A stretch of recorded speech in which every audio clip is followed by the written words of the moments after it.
Adopt US Kids presents What to Expect When You're Expecting. A teenager. Learning the lingo. Today I'm going to help parents translate teen slang. Now, when a teen says something is on fleek, it's exactly like saying, that's rad. It simply means that something is awesome or cool. Another one is totes. It's exactly like saying, totally, just shorter. As in, I totes love going to the mall with Becca. Another word you might hear is jelly. Jelly is a shorter, better way to say jealous. As in, Chloe, I am like so jelly of your unicorn phone case. You don't have to speak teen to be a perfect parent. Thousands of teens in foster care will think you're, rad just the same. To learn more, visit adoptuskids.org. A public service announcement brought to you by the U.S. Department of Health and Human Services, Adopt U.S. Kids, and the Ad Council. This is the story of a very special woman. In a matter of seconds, she turned herself into a great mathematician or an entrepreneur. Her knowledge was limitless and still is. She could also make monsters disappear, especially those that lurked in the shadows under the bed. Once, this woman put back together a teenage girl's broken heart, which had been shattered in 1,000 pieces, just by giving her a bear hug. She masqueraded as a regular person at work, but as a superhero at home. Everyone knows her as Gabriella. I still call her Mom. Your hero needs you now, and AARP is here to help. Find the care guides you need to help, complete with tips and resources at aarp.org/caregiving. A public service announcement brought to you by AARP and the Ad Council.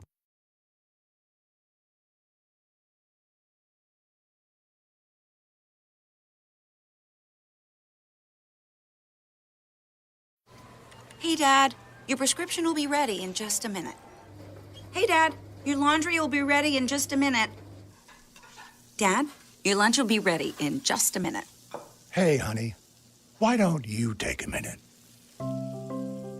When you help care for a loved one, you give them as much time as you can, making sure they're safe and comfortable.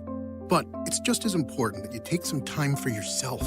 At AARP, we can help with information and useful tips on how you can maintain a healthy life balance, care for your own physical and mental well-being, and manage the challenges of caring for a loved one. Because the better care you take of yourself, the better care you can provide for your loved one. Thanks, Dad. Thank you. You're there for them. We're here for you. Find free care guides to support you and your loved one at aarp.org/caregiving. That's aarp.org/caregiving. A public service announcement brought to you by AARP and the Ad Council. It's time for The Drive with Q on Sports Radio 102.9 FM The Game. Now, here's Q. Good afternoon, everyone. 4 o'clock straight up on a Man Up Monday edition of The Drive with Q, coming at you live inside the friendly confines of the Sports Radio 102.9 FM The Game studios, Southwest Florida's newest game in town, part of the Coastal Sports Network. I'm your host, as always, Rich Quinones. Mi hermano, Angel Martinez, enjoying a nice Monday off, a well-deserved Monday off. We got you covered for 2 hours, 727-858-6650. That'll get you involved in two-way sports talk, bring something to the table, a lot to discuss as we are making a little bit of headway in the NFL. With the playoffs, wildcard weekend, we made it through wildcard weekend, which someone would say was a snooze fest. Aside from what transpired last night, the Commanders have arrived. I cannot wait to get on the Bucs fans today. I really can't. Because all I heard was, for the past month and a half, Bucs, Baker Mayfield, Baker Mayfield, MVP. All right, we're going to get into all that nonsense. Eagles went ugly. Bills impressive. Ravens very impressive. We'll man up. I will go to my picks 4-1, by the way, pending tonight's outcome, perhaps 5-1 tonight. And then you have the news coming down in the NFL that the Dallas Cowboys and Mike McCarthy have decided to go their separate ways. Nothing wrong with that. Nothing wrong with that. So we will dive into Mike McCarthy, no longer the Dallas Cowboys head coach, which I would say probably appeases a lot of the Dallas Cowboys fans. If you're an Eagles fan, a Washington fan, or a Giants fan, maybe you think to yourself, hey, stick around for a little bit. But you got to start with, I thought last night was a great win for the Washington Commanders. I really believe that they have arrived. And I got hammered for saying this prior to the season starting. I told you guys I was very adamant. I was very cocky. I was very arrogant about the fact, brash, if you will. I don't believe anyone picked Washington to make the playoffs, let alone potentially win a playoff game, except this guy right here, yours truly. And I'll tell you, last night, this is why sometimes you guys have to pump the brakes when you throw at me quarterbacks that you believe have to be in the MVP conversation. You have to throw this guy in the MVP conversation. I can't believe you're dismissing a quarterback like Baker Mayfield. And last night was the perfect example of the good Baker and the bad Baker.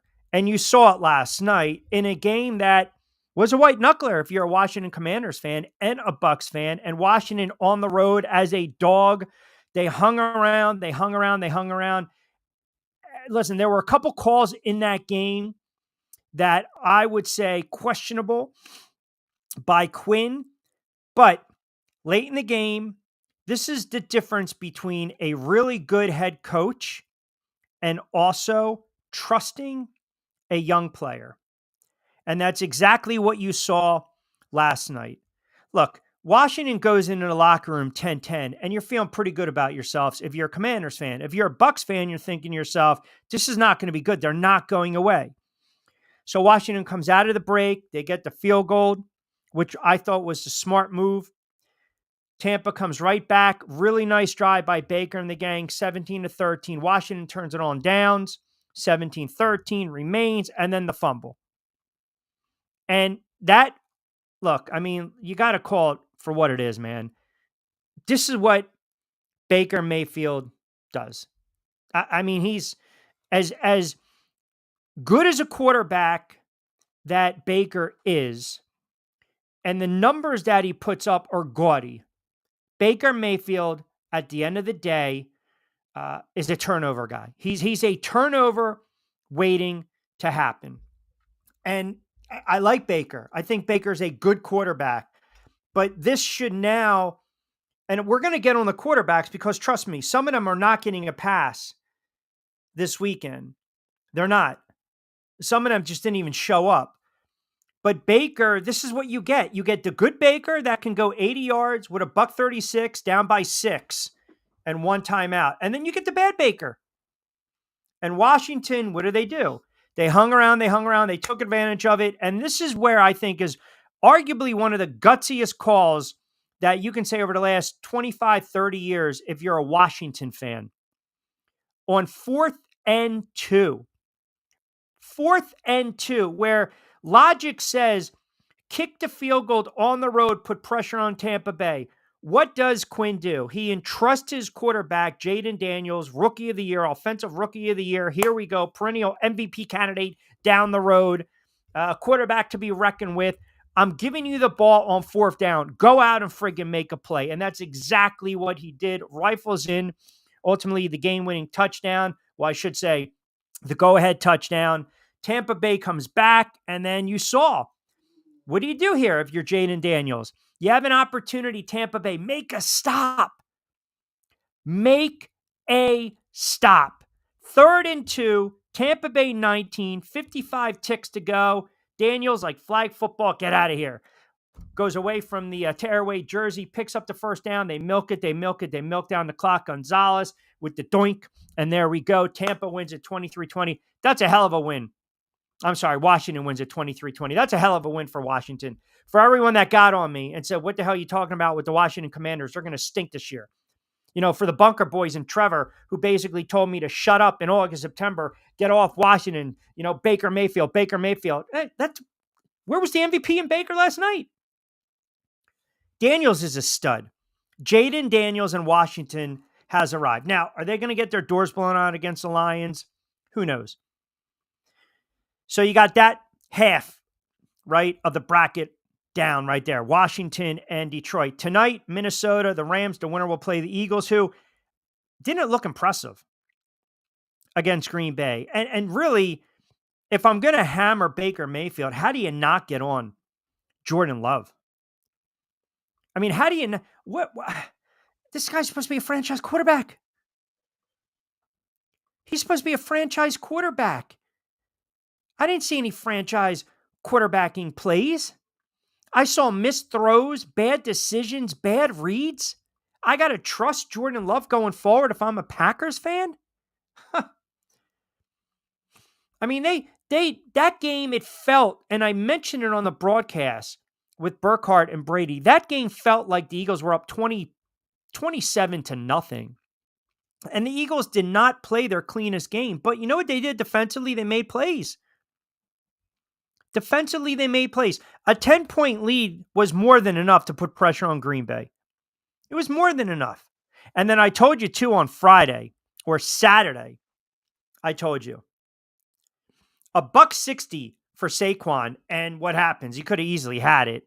And he decides, you know what, let me just get down on the ground and milk the clock. It wasn't pretty. But come playoff time, who cares?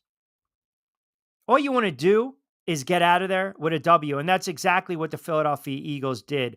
You know, for a team that rested starters, for Jalen Hurts knocking off the rust, you know, coming back off the concussion, that's a game where you got rid of Green Bay and now you await the winner tonight. And a lot of people think whether it's going to be the Rams or the Minnesota Vikings, the Eagles are going to smoke either one of those teams. I think the better matchup would be with Minnesota offensively, see how they key up against the Philadelphia Eagles in that secondary. Dean's lost, which is a bad blow. Goddard had a big game yesterday. Hurts, you know, he got out of there unscathed, made a couple plays, and the defense did the rest. The defense did the rest. So we'll get into tonight's game. But Saturday, if you listen to Saturday's show, we did our wild card special. I'm going to get to the comments in a second. A lot of you guys are chiming in, and I always appreciate it. I was way off on the Chargers. I mean, you want to talk about a man up Monday, and you guys want to give it to me on that one. That was not a good pick by me. I just thought the Texans were trending down and the Chargers were trending up. And again, I feel like today's theme is going to be the quarterbacking play. Because if I'm criticizing Baker Mayfield, a veteran, if I'm going to criticize Jordan Love, supposed to be a franchise quarterback, how do you not get on, you know, Justin Herbert? I mean, Justin Herbert, almost like a poor man's Ryan Tannehill. I mean, that was just a brutal game. That was a brutal game. And it's not like they did anything. Houston didn't do anything remarkable. They just defensively, they had a really good game plan and they ran the ball well with Joe Mixon. They ran for $168. But Herbert, horrible. 4 picks. Pick sixes left and just a bad loss by the Chargers. A bad loss. And I don't want to hear, you know, even with Denver, you know, Denver jumps out 7-0 and all of a sudden Bronco ball and Denver Nation is going nuts. Relax, man. You just knew it wasn't going to last, right? We knew it wasn't going to last.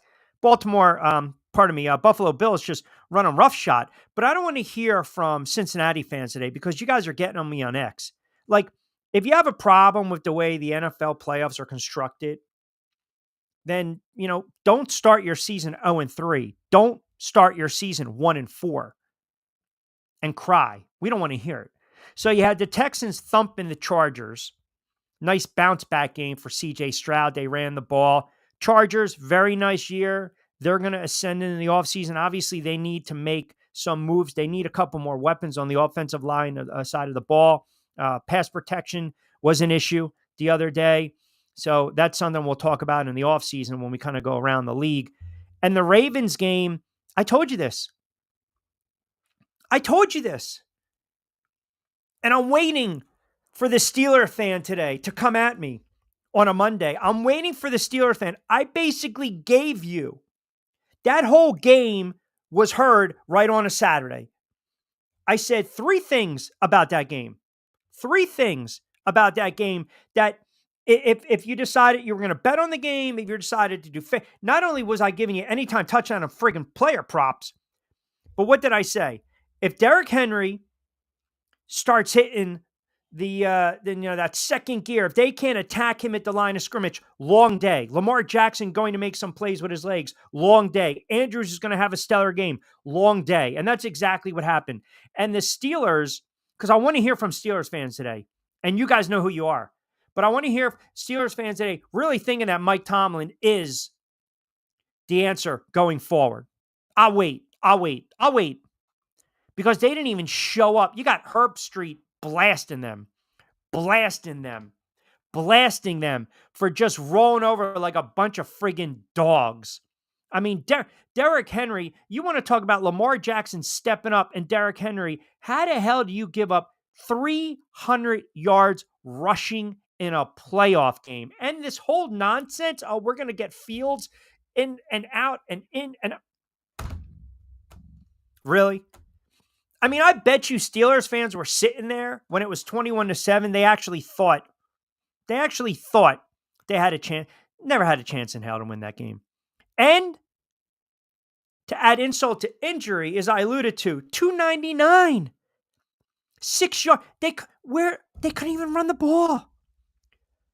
Pittsburgh couldn't even run the ball. I'm done with the Steelers. I don't want to. Steelers fans, you want to come at me on a Monday? Come at me on a Monday, but man up too, because you guys were just in my face, talking about how the Steelers can win this game. Mike Tomlin, the greatest friggin' head coach since sliced bread in the world. He invented football. Okay, have fun with Tomlin. You don't have a quarterback under contract, by the way. You don't have a quarterback under contract, but have fun with Tomlin. You got the vote of confidence. You don't have a quarterback, but have fun with Tomlin. So you got the Ravens taking care of business as we thought they were. Buffalo down 7-3, ripping off 28, and whitewashing Denver 31-7. Eagles ugly, and then Commanders last night with a hell of a win. Right now, by the way, the Vikings line has crept back up to 2.5.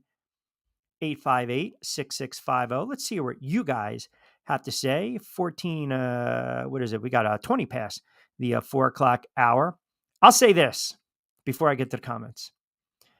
I was not overly impressed with what's going on in the NFL playoffs. I really wasn't. I mean, what do we got here? This is what? Because we're playing commercials? We had to get commercials in? Man, how long we got to wait for the show? Oh my God.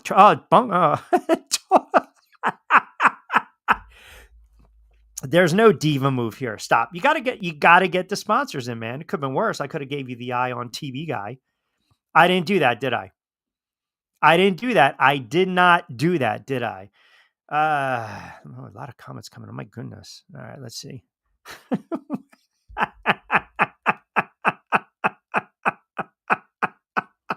Half of these I'm not even going to read with you goofballs. Half of these I'm not even going to read with some of these comments. Can we get to talking some sports and football on this Man Up Monday? 727-858-6650. Let me see what you guys have to say. Let's see what you guys have to say. Yes, it is definitely a Manolo Monday. Angels doing 200 miles an hour around Daytona. Angels, you know what? A much needed day of rest, man. That's all it is. Joey B chiming in early, which we always like. Q shot out of a cannon today. Well, yeah, because I'm tired of hearing about some of these quarterbacks. I'm tired of hearing about some of these quarterbacks and how we have to bow down to them. Some of these quarterbacks stunk over the weekend, okay? Some of them stunk. Bad news for the bunker. Dallas could be a threat again. Well, it depends on what direction the Dallas Cowboys decide they're going to go. I mean, who's going to be their next coach? Who's going to want that job and have Jerry Jones on top of you like that? Let me see what you guys are saying on X, on Facebook as well. Joe D chiming in. Q, I knew you were going to start with the bashing of Baker. He had one fumble, but look at the numbers this season. Yes, no matter what happened last night, I still put him in the MVP conversation. Yeah, I'm not doing it. The MVP, you saw this weekend, Josh Allen made ridiculous throws. Lamar Jackson was making ridiculous plays. Jaden Daniels was making ridiculous plays. And I'm not going to tell you that Jaden Daniels is an MVP. Jaden Daniels is going to give the NFC East fits. NFC East fits. Oh, and the other thing, and I know you guys are going to laugh, but do we see who the Patriots hired? Mike Grable. So you take him off the list of coaching candidates potentially for your squad. Do you not? He was introduced today with the Pats, and I know Patriot Nation is very fired up and excited to see that he is back with the franchise where he had a substantial amount of success. Kevin in North Jersey chiming in. Q, I know I'm watching these playoffs and I'm thinking to myself, my God, if the Giants only had an offensive line, defensive players, and a quarterback, they'd be there right there. Well, yeah, I mean, there's nothing. This is not about the Jets or the Giants. There's nothing to really talk about with those teams, right? They're at the barbecue. They're at the barbecue. I thought the most impressive performance over the weekend, I think Jaden Daniels going on the road in Washington, they showed a lot of poise. They showed a lot of guts. I mean, the kid flat out, he just makes plays. That's what we talk about, coaching and culture. And look at Washington. And look at the players that they have, right? And I will say this, Evans was just eating last night against Lattimore. That was a matchup nightmare, and I thought maybe the Bucs would try to exploit it a lot more, man. I mean, you can take the player out of the Saints, they're still going to cry, bitch, whine, and complain. I mean, that was a bad matchup. I mean, right now, the Lions are looking at this film. We're going to have a field day. But I thought it was a great win for Washington. That's a franchise that's been so downtrodden for so long. And I think it's a really bad loss for the Bucs. You can't lose a playoff game at home. You can't. Texans won, Ravens won, Bills won, Eagles won. I mean, Tampa Bay, look at the numbers and the stats and everything they put up. You got a rookie quarterback making his playoff debut on the road. You cannot allow that kid to make plays. And that's exactly what he did last night. It's exactly what he's done all season long. He just sits in the pocket, or he understands he can read defenses. He's very fast when it comes to making decisions. And if you're Tampa Bay, you got to be kicking yourself, man. You really have to be kicking yourself. Because a lot of people thought the Bucs, the way their offense was, and also, too, how do you not run the ball with a lot more authority and a lot more consistency if you're Tampa Bay, knowing that the Washington Commanders have one of the worst ranked run defenses in the NFL? Bad loss, Bucs fans. I got to hear from you today. All right, quickie timeout, 25 past 4 o'clock hour. We will get to your comments on the other side. I promise. Don't forget, we are powered by our good friends over at Fresh Roasted Coffee. 20% off your first purchase, BYP20. Get your savings right now. Check out the show notes also from our good friends over at Play It Again Sports, 1450 Clements Bridge Road in Deptford, New Jersey, and also their new store in Maloro, open 7 days a week. And hey, we know the weather's been crappy in Jersey, Delaware, New York, Philly, but if you are in Florida, and that's where a lot of our listening audience is, swing on by to my good friends over at Zen Auto Concepts in Stuart, Florida, the #1 detailing shop in the state of Florida. We'll open up your comments as well. On the other side, you can connect with me on Facebook and on X at RichQonQ. Just cranking up on a Man Up Monday. You guys got to start manning up as well, because some of you knuckleheads were giving it to me on Thursday, Friday, and Saturday, and you have yet to man up. Or, as the man says, on Manolo Monday, you have to man up. You have to. Those are the rules. And without rules, there's no organization. And with no organization, there's utter chaos. Quickie timeout. We will come back on the other side, and we will get to your texts. We will get to your comments. We will continue the conversation with the NFL. Also, where I think some of these vacancies, some of these head coaching vacancies, how they're going to play out. And I also have some thoughts, too, on the Rooney Rule, which it just seems like it's non-existent. Quick timeout. Hey, Dad, Your prescription will be ready in just a minute. Hey, Dad, your laundry will be ready in just a minute. Dad, your lunch will be ready in just a minute. Hey, honey, why don't you take a minute? When you help care for a loved one, you give them as much time as you can, making sure they're safe and comfortable. But it's just as important that you take some time for yourself. At AARP, we can help with information and useful tips on how you can maintain a healthy life balance, care for your own physical and mental well-being, and manage the challenges of caring for a loved one. Because the better care you take of yourself, the better care you can provide for your loved one. Thanks, Dad. Thank you. You're there for them. We're here for you. Find free care guides to support you and your loved one at aarp.org/caregiving. That's aarp.org/caregiving. A public service announcement brought to you by AARP and the Ad Council.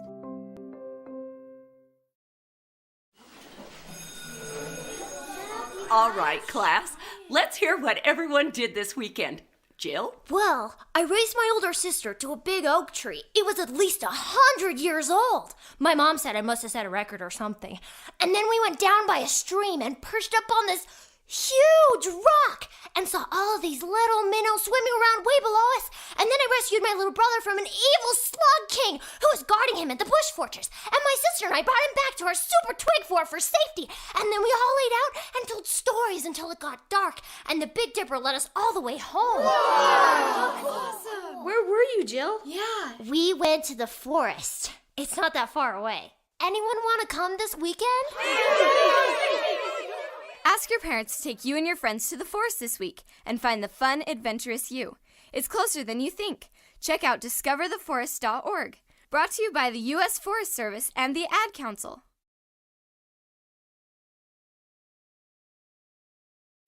Don't forget to get social with us. Follow Q at RichQ on Q.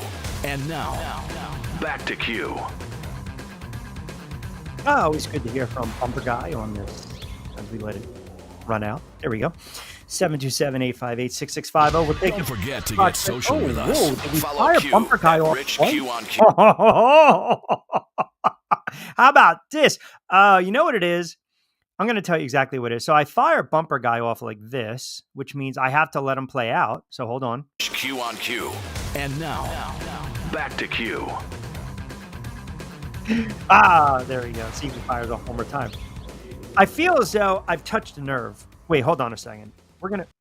Don't forget to get social with us. Today? Follow Q at RichQ on Q. I mean, really? This is what we're doing right now? Holy Christ. Jesus, God, 727-858-6650. I feel like I've gotten under the skin of Steelers fans. I do. And that's not what I'm trying to do. I'm really not. I am not trying to do that at all. And no, I'm not. Listen, the patting on my back. What are you talking about? Stop it. That's ridiculous. Scary thing is Eagles get their rust game out of the way. It might be on and popping next week. Eagles in Detroit, book it. What, for the NFC Championship? I don't know. Look at this. Steelers fan decided to show up on a Monday. What's up, fellas? What's up, Vince? And there's a couple of shots fired out back in me. I don't know if there's any more room left on Q's back for Pat. Because you guys, okay, when I screw up, I never hear the end of it. Mispronunciations, never hear the end of it. Fact check stats, never hear the end of it. Bold proclamations and predictions, never hear the end of it. 4-1. I'm allowed to brag about that.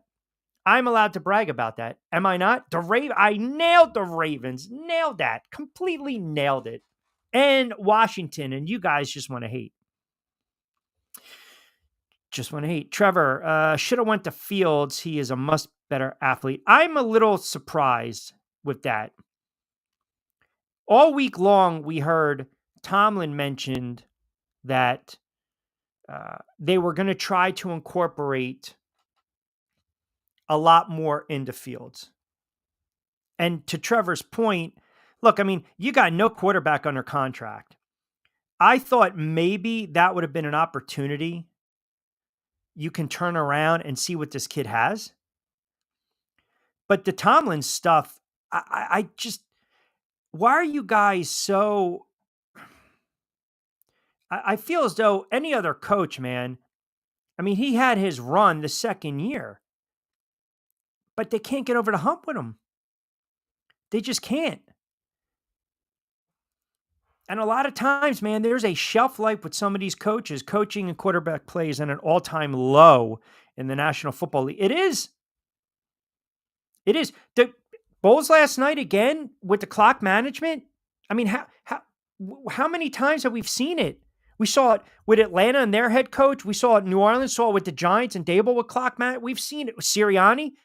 We've seen it all across the board. And the quarterback play, is it because we don't have the patience? We're not building around these guys. The expectations are too high. Explain to me how some of these quarterbacks have regressed. We were talking about Justin Herbert as a potential MVP candidate this year and gaudy numbers, and he was horrible. And then CJ Stroud regresses, but then he plays well. Now all of a sudden he's a top 15, top 10 quarterback again after 1 week. It really makes no sense. It just doesn't. Mayfield played himself out of the MVP race. It's the playoffs. No one cares, though. MVP race, it is a regular season award. Baker Mayfield was not winning the MVP. Let's move on. Let's move on, right? Come on. This guy had Houston when no one in the country had him. Well, I mean, that's a good pick, I guess we can say, right? Let me see what my man Vince has to say on the Steelers. Because I know I wonder if he's okay with Tomlin coming back. I was literally talking to a buddy about how kids don't start playing tackle until like 14. Technique, passion, IQ is extremely watered down. So I think where you're right in that statement, and it's a good comment. The technique, definitely. I feel as though everything is almost like a highlight reel. Like, how many times are you watching these games with your buddies and you're like, oh my God, wrap them up.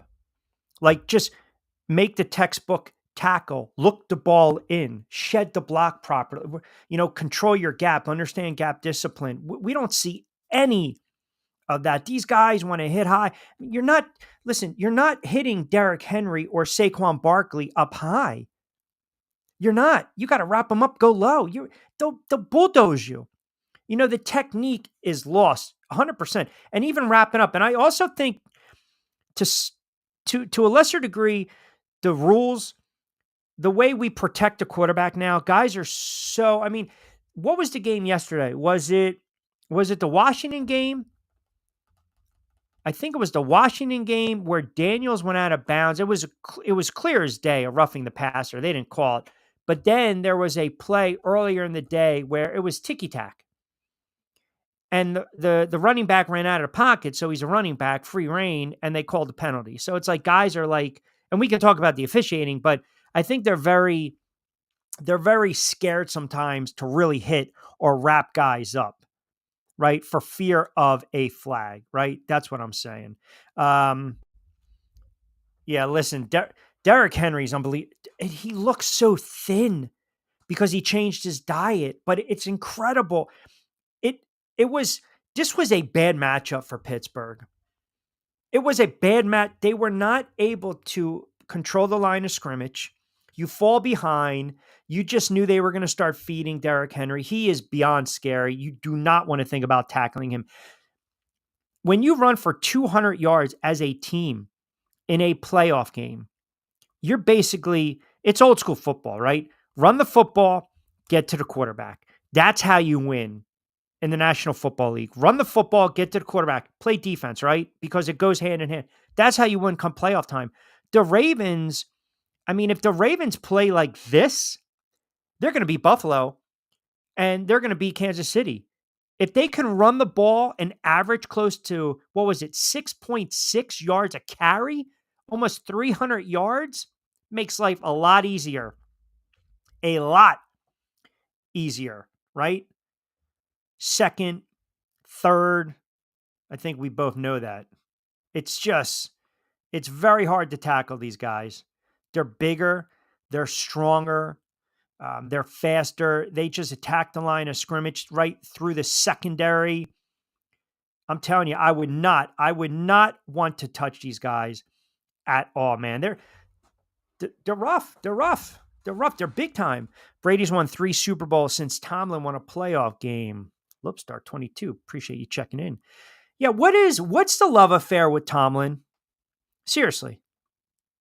I know, what was it? Jimmy Johnson or Bradshaw, I think it was Jimmy Johnson, mentioned yesterday, if you're Dallas or the Jets, would you trade for Mike Tomlin? If you're a team, would you trade draft picks for Mike Tomlin? I pulled up, and again, Mike Tomlin will eventually go in the Hall of Fame as a head coach. But if you look at Mike Tomlin, if you really break down his playoff record, he's lost a lot, man. And I know the Steeler fan will come at me and say, well, wait a second. They're there every single solitary season. Okay. But you haven't won a Super Bowl in how many years?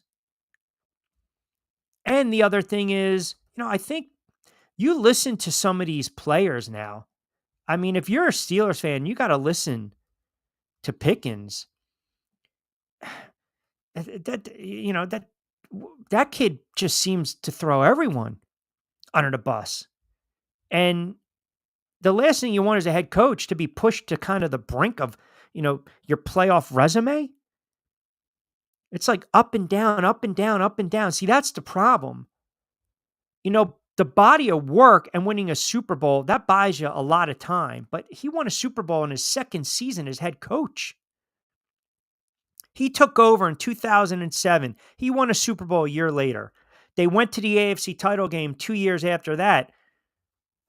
But what have you done for me lately? You made the playoffs 5 times since 2016? You haven't won a game.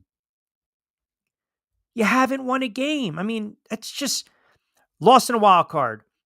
Super Bowl champs, lost in a Super Bowl, lost in wild card, lost in wild card, lost in divisional round, lost in championship, lost in division round, wild card, wild card, wild card, wild card, wild card.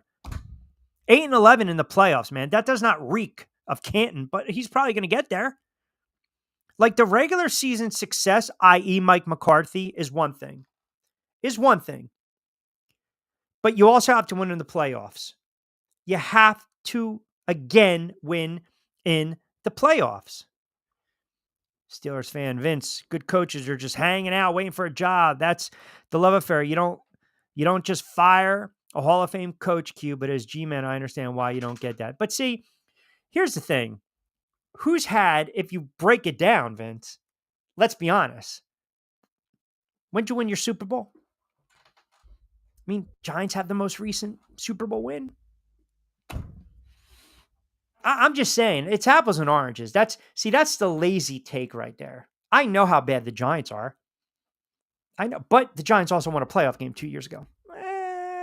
Pittsburgh, when you win a playoff game there, my friend, you don't have a quarterback under contract.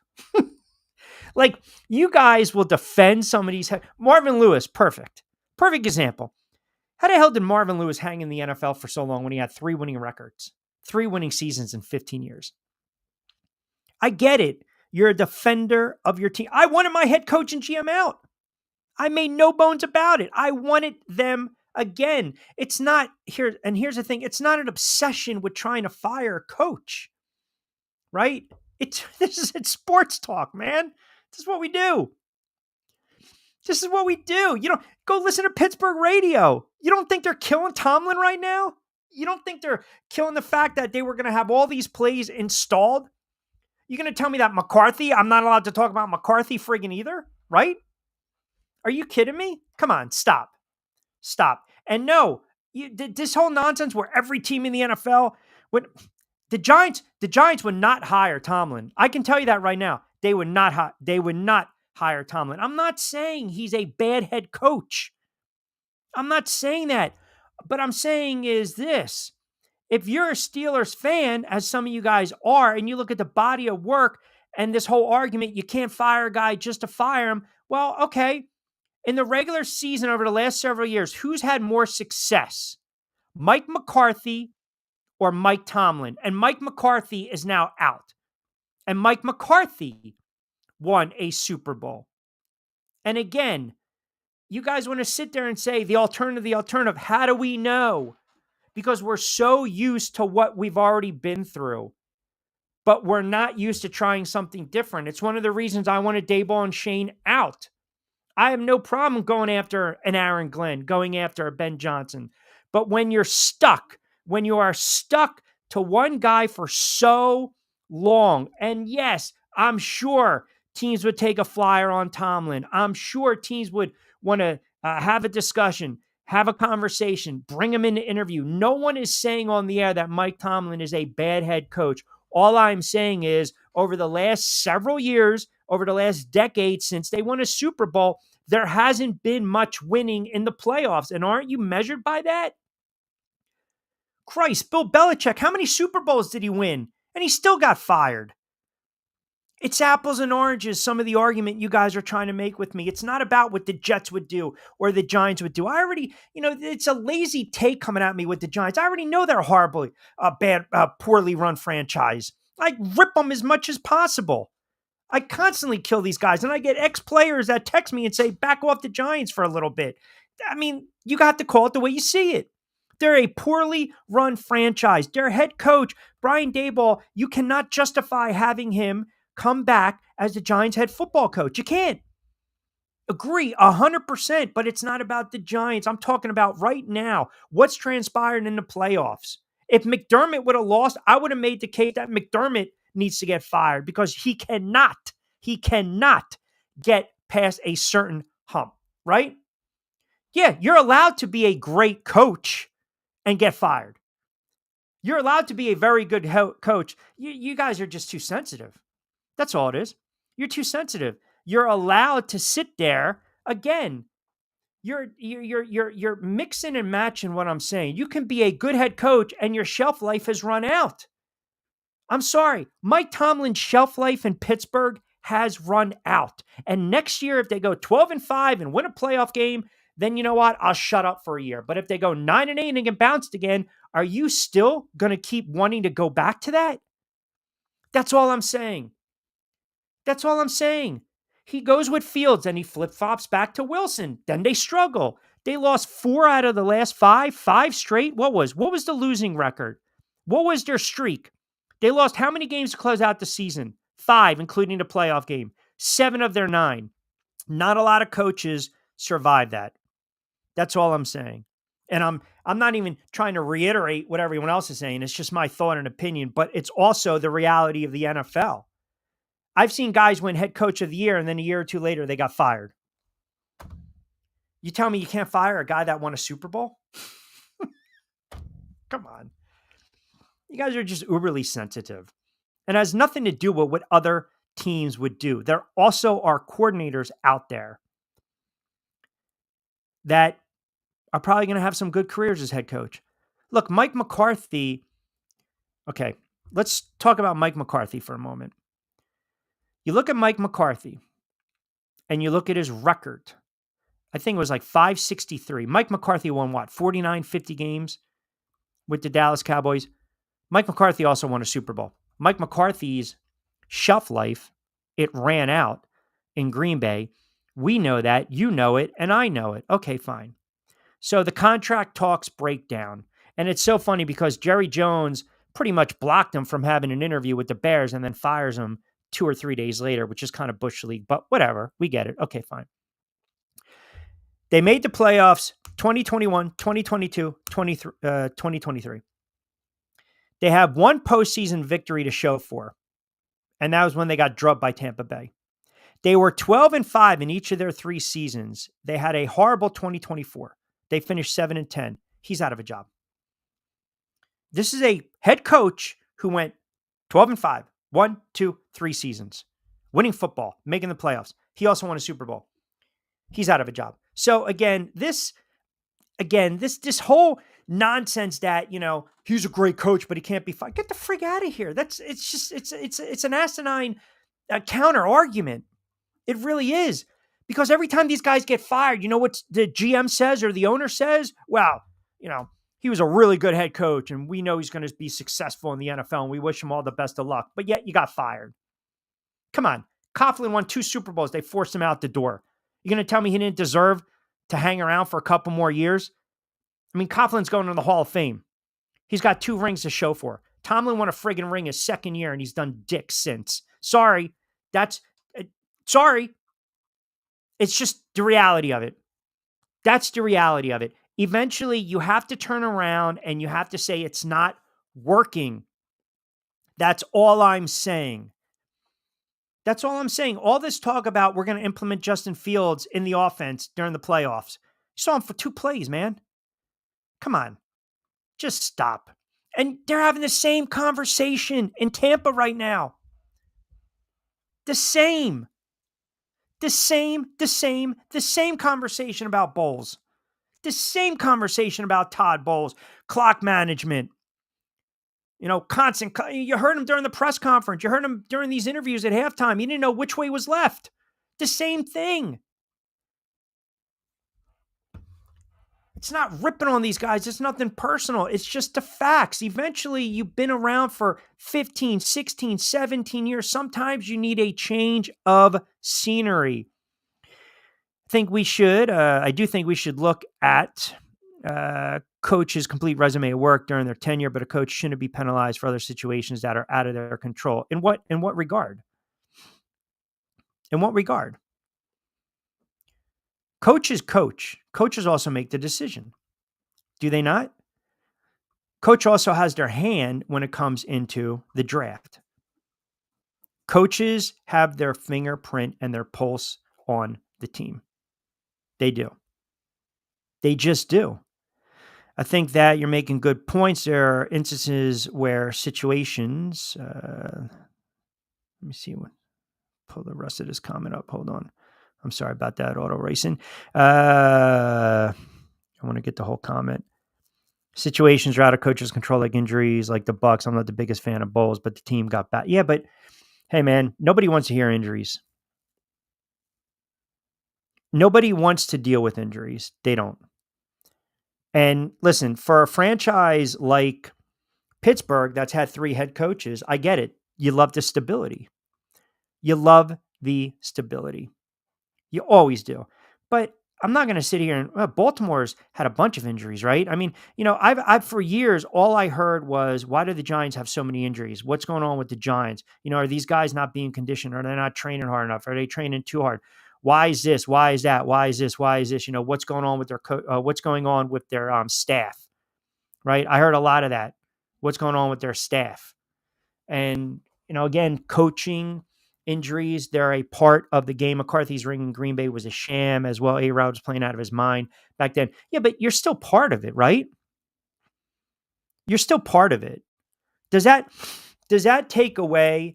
Okay, so the one ring that, the first ring that Roethlisberger won, are we going to take it away from him even though he played horrible?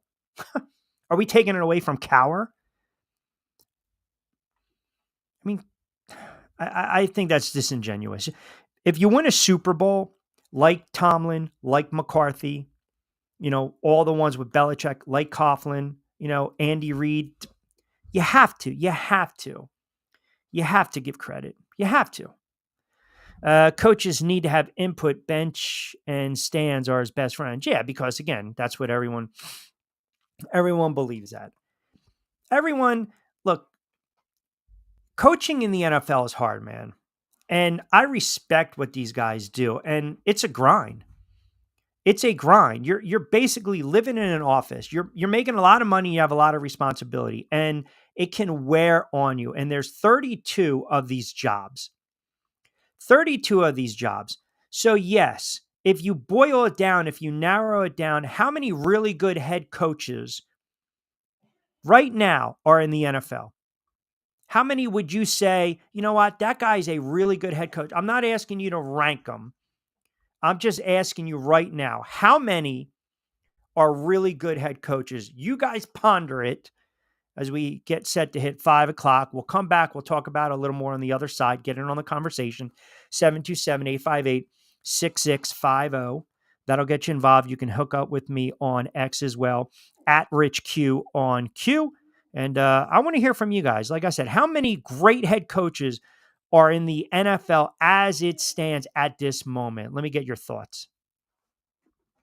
Adopt US Kids presents What to Expect When You're Expecting. A teenager. Learning the lingo. Today I'm going to help parents translate teen slang. Now, when a teen says something is on fleek, it's exactly like saying, that's rad. It simply means that something is awesome or cool. Another one is totes. It's exactly like saying, totally, just shorter. As in, I totes love going to the mall with Becca. Another word you might hear is jelly. Jelly is a shorter, better way to say jealous. As in, Chloe, I am like so jelly of your unicorn phone case. You don't have to speak teen to be a perfect parent. Thousands of teens in foster care will think you're, rad just the same. To learn more, visit adoptuskids.org. A public service announcement brought to you by the U.S. Department of Health and Human Services, Adopt U.S. Kids, and the Ad Council.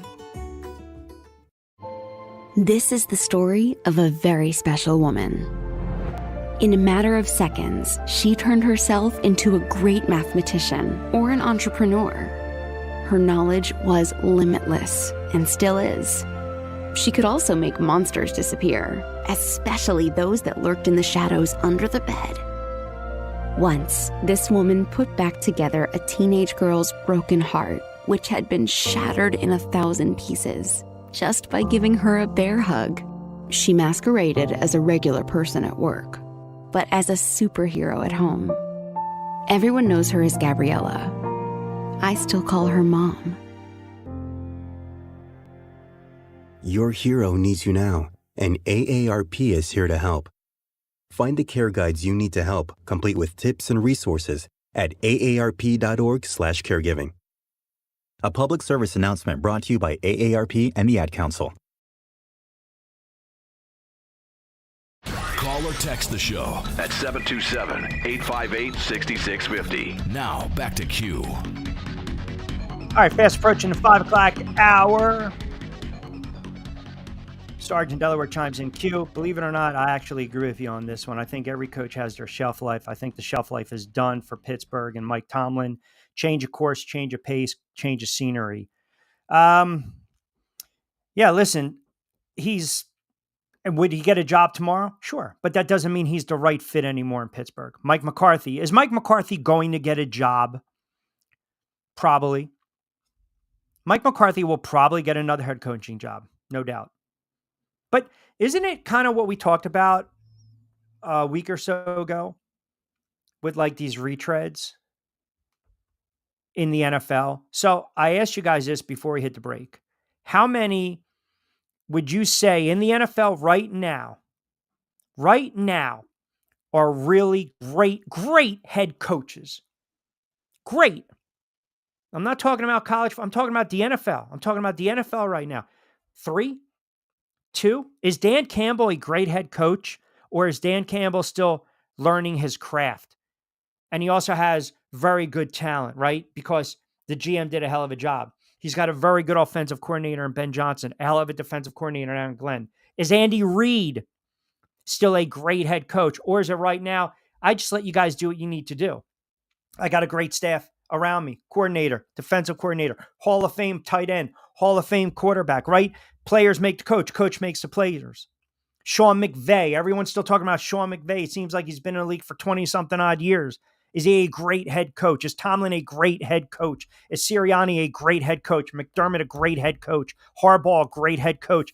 Is Sean Payton a great head coach? Why? Because Payton had success years ago? 2 or 3 really great head coaches, 3 or 4 very good head coaches, and then we scratch our head every week. Every single solitary week, we are scratching our head when it comes to some of these decisions, right? That's just how it is. Coaches, when you overcome adversities, like case in point, quarterback goes down. Got to go on the road for a bunch of playoff games. You got to make a run. It's a long season. Maybe you've lost a couple. Then you picked it back up. It's all part of the lure of being a great head coach in the NFL, overcoming that adversity. having to go on the road, hostile environment, keeping your teams together. Every time there's a losing streak with any team, what do we say? What does the media say? What are us talking heads? What us in the media? We always have this conversation. They've lost the locker room. They're not playing for the head coach. His message is falling on deaf ears. They've quit. They've quit. Andy Reid was a really good head coach when he was with the Philadelphia Eagles. People fail to realize he was a really good head coach. You get to 4 straight NFC championship games, and I don't care if the NFC was watered down, you're doing something right. But in all those losses before they finally got over the hump, a lot of the blame was on Andy Reid because the Carolina game, McNabb gets banged up. You're throwing way too much. Ricky Manning Jr. has 3 picks. John Runyon goes in the locker room at the half and says, run the effing football. They don't run it. The Rams game, the clock management. The Super Bowl, the clock management. The timeouts, the lack of timeouts. The bad awareness. Right? He learned as he matured as a head coach. And now look. I mean, he's roller skating into the Hall of Fame. I mean, it's a fantastic run. It's a fantastic run, but even his run will come to an end. Even his shelf life will end. Eventually, Kansas City will have a couple of down years, and they will say, time to get rid of Andy Reid. That's just the nature of the NFL, man. It happened. Tom Landry, Super Bowl winning head coach, the silhouette, the hat, roaming the sidelines with the Cowboys. But eventually, you run into hard times. The NFL changes. Free agency, contracts, trades, expansion, watered down product. You can't keep up with the Joneses anymore. They get rid of you. Or you get burned out. Vermeil, Parcells, flip-flopping, wavering. But still winning championships. It's a hard racket. It is to be an NFL head coach. But I also believe sometimes if you're content, I believe, and I'll use this like the NBA. I think there are some teams in the NFL right now, and you guys are probably going to disagree with me, and that's fine. I think there are some teams in the NFL that I equated to you're stuck in NBA purgatory, meaning you're a 7th or 8th seed. You might get out of the first round, but you're not going to go any further. You're not. And I look at a team like the Steelers as one of those teams. I really do. I look at Seattle, one of those teams. Like, you're going to have to make some hard decisions. And for Pittsburgh, you don't have a quarterback under contract. Sometimes you're at a team that's just, you're stuck in purgatory. You don't know what to do. And typically that's when you make the decision. It ain't working for us. We have to change course. And that's all I'm saying. The shelf life of head coaches, it runs out again. It runs out eventually. That's all. You can be a great head coach. And sometimes you just, you run out of time, man. That's it. And the franchise is looking for a different direction. That's all. Jay chimes in, who does a really good show really good show that he does as well. But I appreciate that. Jay. And no worries, brother. We'll see you at 6. Always good to hear from you. Let's see. Yeah, Harbaugh is an interesting case. Harbaugh comes with the pedigree, right? Harbaugh comes with the pedigree. McVay has a smart football IQ. Andy Reid has to be a great head coach. Has a winning record every year. John Harbaugh, same thing. Even Harbaugh can be in a similar situation as Tomlin. Eventually, yeah, Harbaugh hasn't done much. You're right, since Super Bowl win. And Baltimore's going to have that conversation. Yes, they are going to have that conversation. Eventually, you got to win. Coaches are measured by what? Wins and losses and championships. They're measured by wins and losses. That's it. Let me see. What do we got here? All right, here we go. Vince, Tomlin, surprise. Reed, Harbaugh times 2. Campbell, Shanahan, People would argue that with Shanahan, right? Campbell's a culture changes. But you need that. You need that in the NFL. Quinn, is a guy that came in, and what did he do? He changed the culture. And yes, I love that take, by the way, on Campbell. I love it because I think, like Mike Grable with the V, that the Pats just hired. You already know what you're getting. You're getting no nonsense. He's not going to deal with the BS. You better tighten it up. You better run a tight ship. You better come up. You better ball out. You better sell out. You better play. He's not going to have any time for the nonsense of the media. So Patriots fans, they're giddy, man. They're absolutely giddy because they believe now they've right the ship. Like Kraft made a bad hire in Mayo. We all know it was a disaster. You move along and you go with something you're familiar with, right? Now, he didn't have the greatest success with the Titans, but they were a solid team. But he's bringing that hire was a Patriot hire, right? The Patriot way, which, oh, by the way, which leads me to this, and I don't want to get too far along the rabbit hole. I really don't. But what's the point of having the Rooney Rule if we're not going to adhere to it? It's almost like a wink, wink. You already knew they were going to make that hire. But Ben Johnson's, Aaron Glev's, the Pep Hamiltons.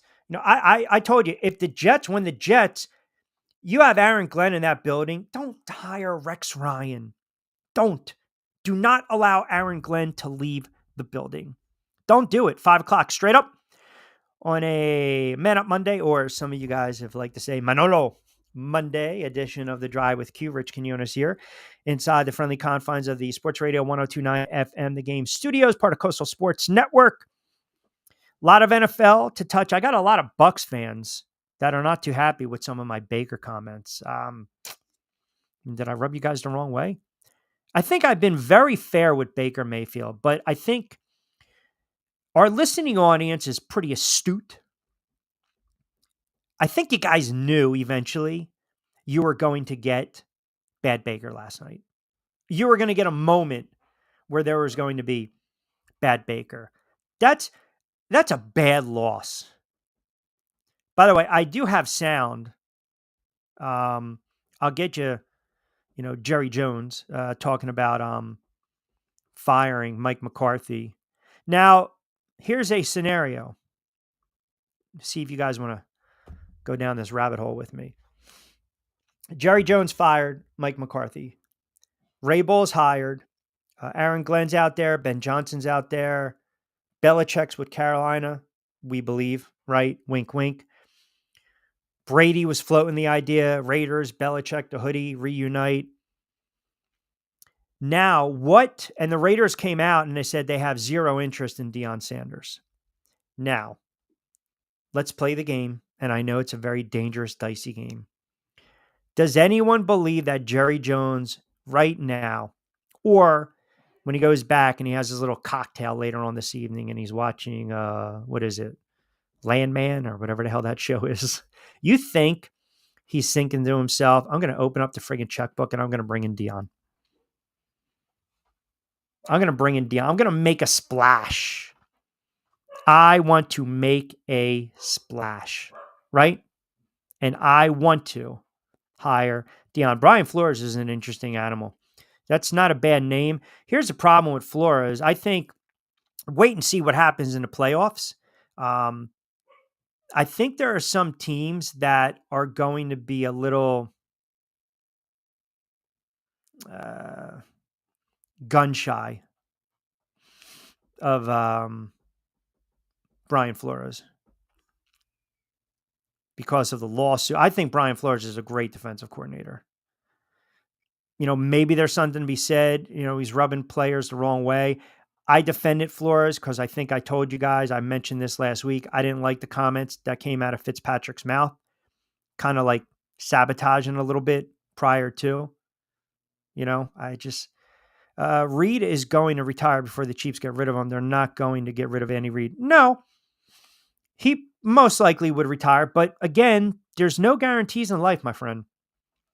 Like I said, no one thought that Belichick was ever going to get fired from the Patriots. And he got fired. Let's just call it the way it is.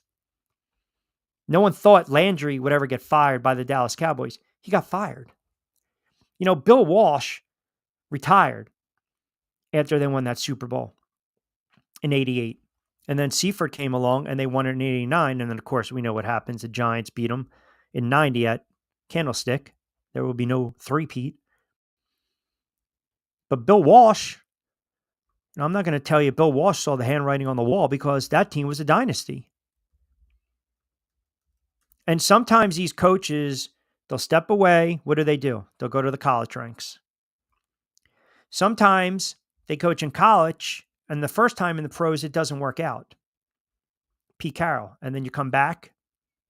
Think about it. New England is now, boom, and he's had success. He had great success with the Seattle Seahawks. And you're talking about one play on the slant.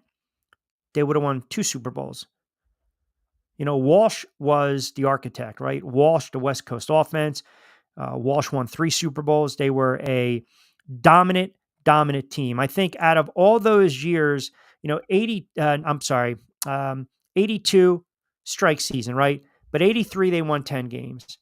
84, you can make a case it's one of the greatest teams ever. They were 15-1. I mean, that team was they absolutely just annihilated the Miami Dolphins in that Super Bowl, 38-16. Then he won 10 games, which is a down year. 10 games, which is a down year. Montana banged up, injured. They came back. 87 strike season. Then they come back 88. Vintage prime Montana. Here we go. And then Seifert comes in 89. But that was a dynasty. I mean, he was, you're talking about a guy that won 3 Super Bowls in the span of what? 9 years? Andy Reid is on the cusp. Andy Reid can win back to back to back. And maybe, to your point, after that, Andy Reid says, I'm done. I think it's going to be very hard for the Kansas City Chiefs to not only get back to the Super Bowl winning again. It's just so hard, man. It is just so hard. And that's what makes Andy Reid a great coach. Look, the consistency of some of these guys, yes, to be fair, I would love to be a team that's constantly in the playoffs. But I also am realistic enough to know if this guy's not getting it done, sometimes you got to change course. Sometimes you got to veer to the left. Sometimes you got to veer to the right. You got to go in a different direction. But I'm also not a fan of also retreading, the retreading of some of these head coaches. Dan Quinn, like Dan Campbell, Dan Quinn cut his teeth, right? Dan Quinn, had to have some growing pains. And now he is a culture changer. I mean, think about it. He's a guy that goes to a franchise that has been downtrodden, that had to deal with all the lawsuits and harassment and this and that with Snyder and selling the team and new ownership group coming in and not figuring out. And Rivera, that was a debacle. Eric Bieniemy, that was a debacle. Losing 8 straight, no quarterback. You make the right draft pick, and away you go. They got rid of 2 of their best defensive players, and I don't hear anyone talking about it last year. So now you come in and you bring in Quinn and you change the whole dynamic. You're talking about a franchise that has been a laughing stock for how long? And he's, my buddy brought this up and he's right. He's 100%. And I argue this point with him all the time, but he is 100% correct. You can turn it around in a year or 2 in the NFL. You can turn around and maybe they get their doors blown off against Detroit. But you know what he did? He set the tone. He set the tone for the franchise. Dan Campbell has set the tone for the Lions. That's what these guys are doing. They're setting the tone. They're cleaning out the toxicity, how nasty and just the losing. We're not going to lose anymore. We're done playing losing football. Mike in Ohio chimes in. Q, I think you're a little critical of Baker Mayfield. Did put up some monster numbers. You also mentioned his toughness. He had 1 gaffe last night. Still a hell of a quarterback. He is. Mayfield is a very good quarterback, but Baker's going to Baker. And I have a ton of respect for Baker Mayfield because he took all the bullets last night, man. He took all the bullets. It would have been interesting to see Tampa Bay moving on because that team is somewhat of an enigma. You can't figure them out at times. But unfortunately, the knock is he's going to turn the football over. Look, Herbert did not play particularly well. I mean, he had a horrible game. Harbaugh comes in, changes the culture. Now, at least we got to the playoffs. Sean Payton comes in, right quarterback they drafted in Bo Nix. It was pretty evident Russell Wilson wasn't his guy. Payton has won before, changes the culture. It does not take 4, 5, 6 years to do it, even though sometimes I think it does, or it feels that way, especially being a Giants fan and going through, McAdoo, Shermer, Judge, and now Brian Daboll. And you thought after winning a playoff game, hey, the winning's back. That's not the case. I think Washington has lasting power. I do. Staying power. I think Daniels is a phenomenal quarterback. He really is. I think he's a fantastic quarterback. I mean, it's just, and the kid, he doesn't flinch. He just does not flinch, right?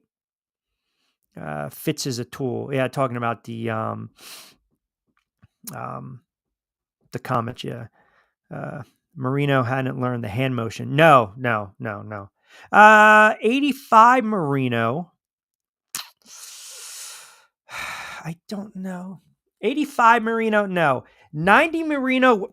90 Marino was. Got to run the route that way. Kind of like the scene in Goodfellas. I got some nice coats. Maybe I'll get them from my mom. Over there.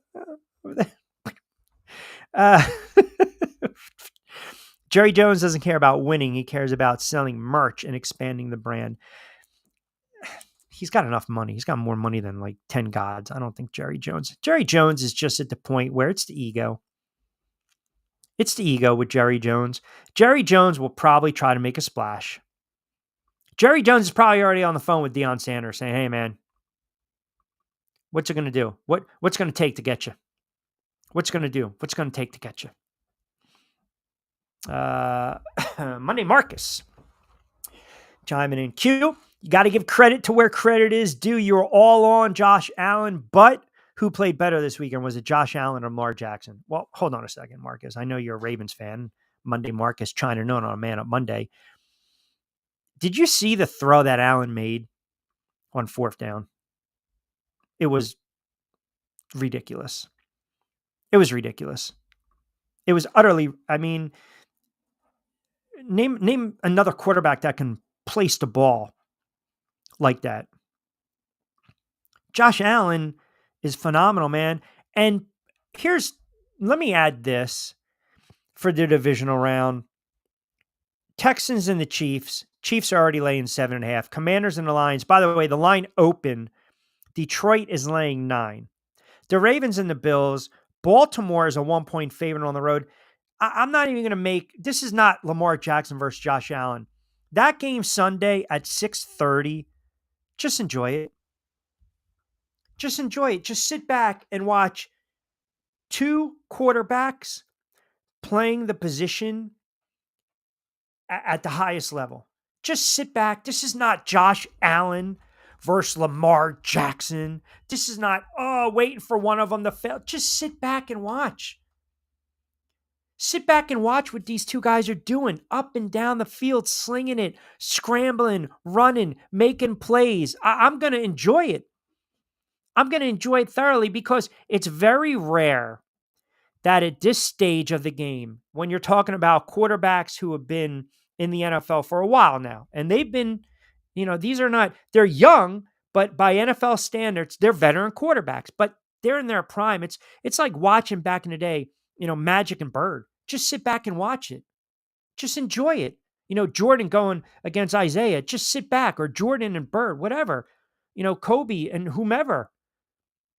LeBron and Steph back in the day. Like, this is not, if Josh Allen plays poorly, it doesn't take away from Josh Allen's season. If Lamar Jackson plays poorly, it doesn't take away from his season. Now, I mentioned on Friday's show, the playoffs for Lamar Jackson, you had to exercise the demons, and that's a hell of a start. That was a hell of a start against the Pittsburgh Steelers because you got to get that win. You have to change the narrative. You have to change the narrative, and only you can change your own story, your own narrative of your life. Lamar Jackson, everyone's dogging him because of his playoff failures. And I went back and I broke down a lot of stats. I really did when I was looking at Lamar Jackson. And I text my buddies this because it was eye popping. You almost like do a double take when you sit there and say, "Oh my God, this guy had how many touchdowns total? 45, and he only had 4 picks."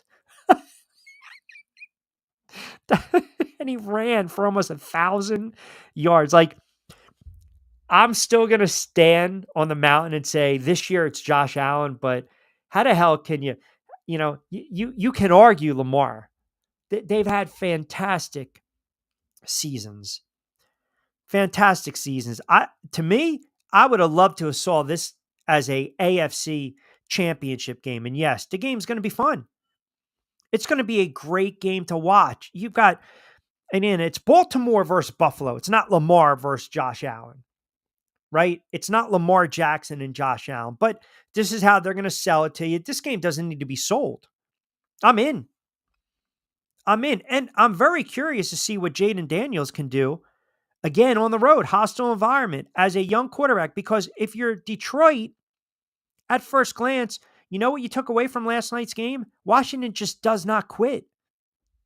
They don't get rattled. And that's scary. When you're a young team and you don't know any better and you just keep coming at you, that's scary. So, Detroit's going to put their best foot forward. And then as far as that Minnesota and Rams this evening, and I know you guys are not, you're not going to go down this road with me, but I'll make the comment anyway. I think tonight Sam Darnold has a chance to earn about $130 million. And if you guys have listened to me, and I know we got some first-time listeners and guys that commented, and I greatly appreciate you tuning in for the first time. I'm all on slinging Sammy Darnold. Let him sizzle. Let him sling it tonight. I'm all on it. I think this is a goofy spot for a game, and I'm going to tell you why. Because the winner, you're talking short week. If it's Minnesota, right? The Rams, tough environment in Philly. But also the Rams having to deal with, in the back of their mind, they got to be thinking, what the hell's going on in Los Angeles, in California with all these wildfires and their family and their friends and their loved ones and their houses and their livelihood.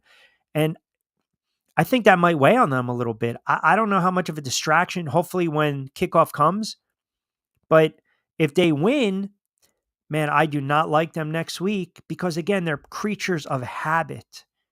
And now your whole routine has been disrupted.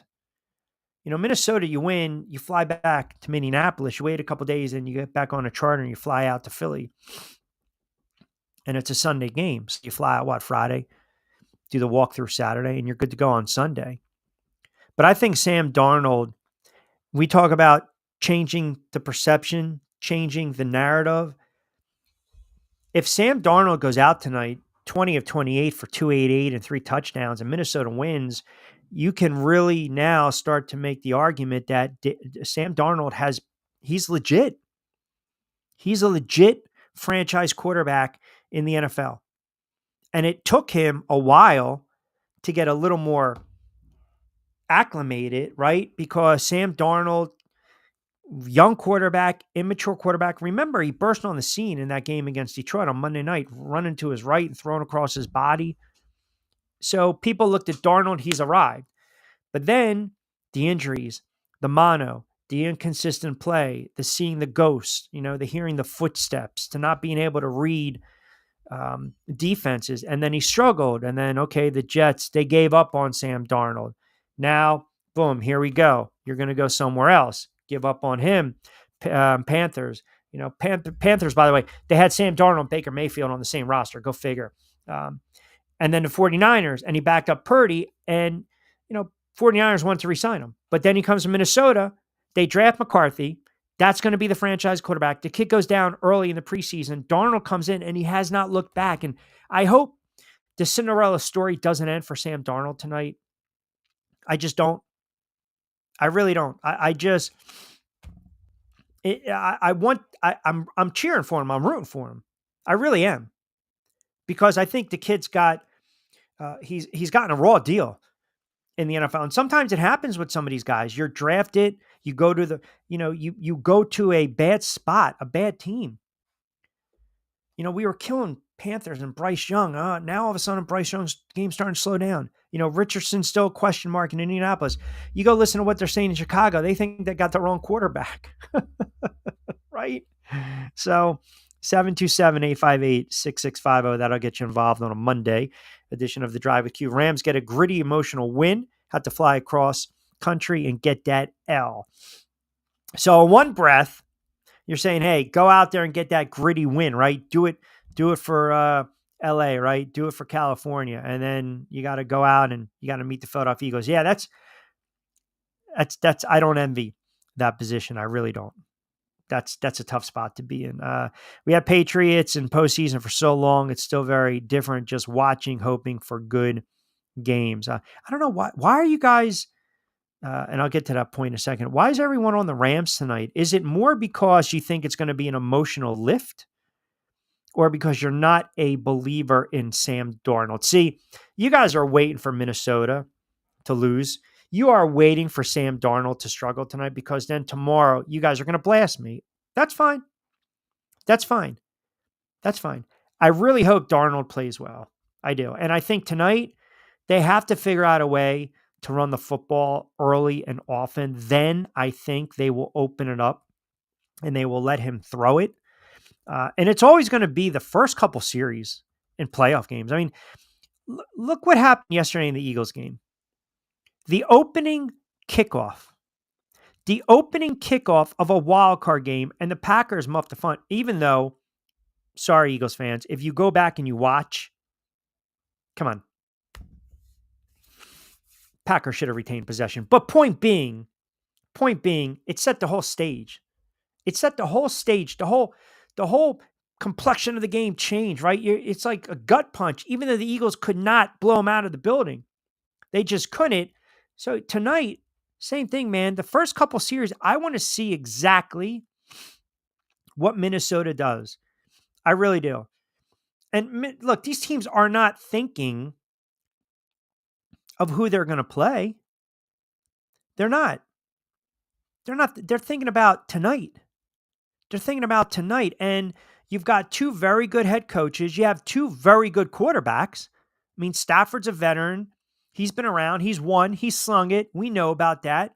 I think they survived a pretty weak NFC West, but then they had that strong finish. But again, you beat the Cardinals, you beat the 49ers, the Jets, and the Saints, non-playoff teams. The defense carried them in those games. And that competition's not going to be as close to what they're going to see tonight in Minnesota. I mean, if the Rams' best game was that Bills game, the 44-42 game that they won in that wild game in which McDermott decided quarterback sneak late and you had to burn the timeouts. And Cooper Kupp has disappeared, man. He has disappeared. I mean, offensively, you guys believe the Rams are going to be able to run against Minnesota? Are the Rams going to be able to score 24-28 tonight? Because I believe that's what it'll take to win the game.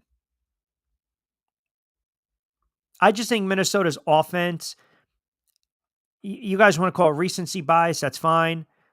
But my gut, even before I read some of these comments, you guys are not a believer in Darnold. And maybe I'm too high on Sam Darnold, right? Maybe that's it. I followed Sam Darnold throughout the course of his career, and I watched him closely this year. I mean, that first game against the Giants, I mean, he just got into a rhythm fast. He got into a rhythm very fast. And I don't know how much of the game being relocated has any bearing on the game. I think it hurts the Rams a little more. Like I said, you're just displaced, man. You're just displaced. Both teams have to go through their routine, right? And they don't want their routine to be disrupted. They don't. And the game's being played in Arizona because of the ongoing wildfires in Los Angeles County. So, you got to deal with it and you have to overcome it. But offensively, are the Rams going to be able to shut down Minnesota's offense? I mean, if Darnold has time back there in the pocket, he's going to be able to distribute the football. And they've got weapons. Minnesota can move the football. They have weapons, man. You're talking about a very good running back in Aaron Jones. You know, if they wanted to, Darnold can run a little bit with his legs. You got Addison, you got Jefferson, you solid tight end, good offensive line. They got to keep Darnold upright. I think that's going to be the key tonight. If they can have a clean pocket for Sam Darnold, he should be able to open it up a little bit, right? So I'm leaning towards Minnesota in this spot. I really am. I'm leaning towards Minnesota. Rams as well, says the man. McVay is a better coach in big games. Rams are young and they don't know any better. Yeah, but see, I could have made that case with Denver, right? Young, they don't know any better. They scored early, and then what was it? Buffalo ripped all 38. Michael C. chimes in. See what he has to say. Let me pull up the comment. Bear with me for a second, Michael.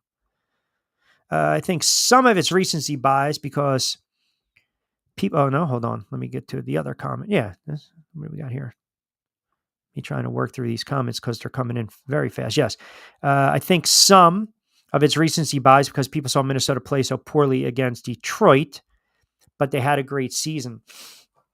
It's a fair point. Their offense didn't do anything against Detroit, and Darnold struggled. He did. A lot of people that don't watch, I got to figure out a way to stay on these comments, and I apologize. A lot of people that don't watch Vikings games probably only saw Minnesota-Detroit game. Yeah, I watched a good enough games this year. They're a good team, man, and they're really a good head coach. Oh, Trevor, stop. Refs don't get overhead view to review the Eagles ball. Stop it. Let's just go away already today with the friggin' bunker boy crap and the friggin' Eagles. My God. Unbelievable. I don't want to hear that nonsense. Eagles fans, I don't want to hear you guys again complain about the referees or the officiating. The ball sitting right in the Packers' mitts, right in his tummy. That's a gut punch, man. Imagine starting a game off like that. Well, remember when Ron Dixon took the opening kickoff back for a touchdown divisional game against the Eagles, Giants and Eagles, 2000? It's a gut punch. It is a gut punch. Maddie chimes in from North Castle. What does he have to say here? Let me pull up his comment on X. Q, believe it or not, I am a diehard Minnesota Vikings fan. I've had a lot of playoff failures in my life. Let's not even start with the kickers or your Giants a couple years ago in the 4th and 8 when the tight end decides to run a 3-yard route. Ha, ha, ha. My gut tells me, though, this is going to be a very close game, and I think Darnold's going to have the ball last, and I'm afraid he's going to revert back to seeing ghost Sam Darnold. Wow.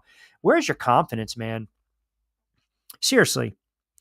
Yes, he did not play well in the game against Detroit, and he had to throw it 41 times because they were so behind in that game. But where's your confidence? Darnold, prior to that game, only threw 2 picks over his last, 2 months of the season?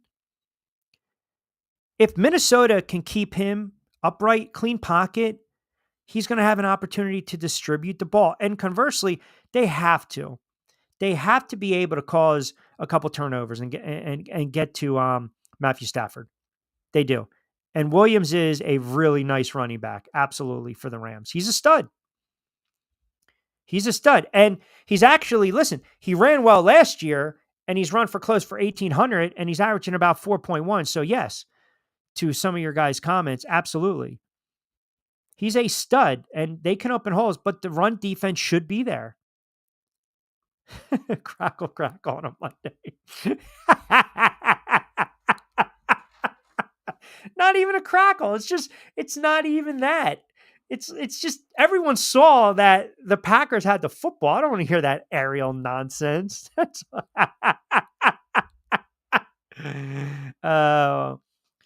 About Sam Darnold, as Denny Green said, they are who they thought they are. How are you going to say it's a backup? I'll tell you what. Pittsburgh, you'd rather have Justin Fields, Sam Darnold, or Russell Wilson right now. Go ahead. Whose season you taking? You're taking Darnold in a heartbeat. You're taking. I don't know. Why do you guys hate Sam Darnold so much? Man, I pray. I hope he goes out and he throws for 350 and they win. And I'm gonna be thinking about you guys when he gets sacked a couple times and he has like a pick six. You guys are gonna be just chomping. You guys are gonna be salivating, waiting for tomorrow's show so you can give it to me.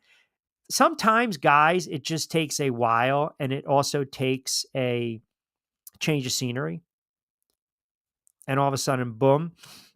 Oh, that's disrespectful. You're going to take Cooper Rush over Sam Darnold. That's stop. There will be no Sam Darnold slander on this show. There will not. There will not be any slander at all. Kai in South Philly chiming in. Q, loving the show. Good start to it. Your points on Tampa Bay and Baker Mayfield are 1,000% correct. Not sure I agree with you on the Tomlin take. I don't think it's about a shuffle with Tomlin. I just think they don't have the roster. Yeah, see, that's where you're going to get a little pushback from me, because this is what bothers me sometimes. There was a time during the season where a lot of people thought the Steelers were frauds. Now they beat the Raiders, the Jets, the Giants, Washington. The Ravens was a nice win. Give them credit. That was a tough win. Then they lost to the Browns, and then they came back and they beat Cincinnati. They beat Cleveland again. And then the litmus test, right? I mean, Eagles, Ravens, Chiefs, Cincinnati. Tough games. And they kind of came back down to life. There's this sentiment that, what would they have done if they never went to Russell Wilson? Because Russell Wilson did not play particularly well the last month or so. He just didn't. He had a really nice start. He came on. He had a couple really nice moments. But if you look at the last 3 or 4 weeks of the season, a couple bad picks. The offensive line started to break down. That's another thing not a lot of people are talking about. He got sacked 15 times in 4 games. And he got sacked 4 times the other day. Now, again, I'll ask you guys, do you believe there was a spot in that moment where you thought that they would go to Fields? And if they did that, would it have been a move out of desperation? We're not going to know. But sometimes I look at these teams and you have to just take a step back. And I was totally wrong with the Chargers and the Texans, but I'm looking at teams. You have to hit the spot at the right time. You go into the playoffs, you have to have a little juice, a little momentum. The Chargers game, I did not see that coming. I did not think Justin Herbert would throw 4 picks. I did not think he would play that poorly. That team, was on a streak, man. They were on a run. They were on a run, and they went on the road, and they absolutely destroyed the Raiders to clinch a playoff spot. They started to get hot at the right time. Granted, tough loss against Kansas City. Yes, I know they lost to Vince's Steelers, but you started to see the defense was making some plays. They were starting to get into some rhythm. I think they won what? 1, 2, 3, 4, 5, 6, 7. I think 8 out of 10 to close out the season. And I falsely predicted, I thought in the beginning of the year that Justin Herbert was going to have a type of season where he was going to throw for well over 4,500 yards and 30-something touchdowns. The problem was the pocket collapsed way too many times the other day. He rushed some throws.